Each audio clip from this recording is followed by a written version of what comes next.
आता मी तुम्हाला अजून एक आजचं खूप आपल्याला सगळ्यांना अगदी माहिती आहे अशी भाजी दाखवणार आहे आणि त्याचे फायदे म्हणजे आपल्याला काय काय कसं कसं त्याच्यामधले काय काय फायदे होऊ शकतात अगदी या पद्धतीने आपण बघूयात. तर इकडं माझ्याकडं पुदिन्याची काही मी इथं पुदिना काढला आहे आपल्या बागेतला आणि ह्या पुदिन्याच्या पानांचा काय काय उपयोग असू शकतो हा आपण बघूयात. साधारणतः एक हा पुदिना आहे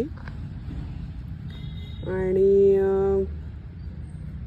याच्यामध्ये आपल्याला ज्या लोकांना खूप ॲसिडिटी होते किंवा जळजळ आंबट ढेकर आणि जेवल्यानंतर छातीत जळजळ वगैरे होते त्या लोकांनी सगळ्यात महत्त्वाचा मुद्दा चहा बंद करायचा आहे आणि जेवताना लोणचं पापड किंवा खूप तिखट पदार्थ तर टाळायचेच आहे. पण इतके पथ्य पाळून पण जर खूप ॲसिडिटी वाटत असेल तर मी जे आत्ता तुम्हाला सांगितलं ही जी काही पुदिन्याची पानं आहेत, आता ह्यात एका पानामध्ये 2 ते 3 जिरे घालून ह्याला आपण एक पान जसं आपण विड्याचं पान करतो तशा पानाच्या पद्धतीने 2 ते 3 पानं आपण या पुदिन्याच्या पानामध्ये जिरे घालून 2-3 जिरे घालून ह्याला असं घडी करून चावून खायचं आहे.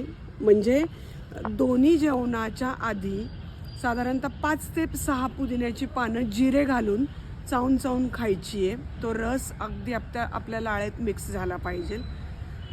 तुम्हाला जाणवेल की अगदी 3-4 दिवसातच तुमची ॲसिडिटी खूप कमी झालेली असेल.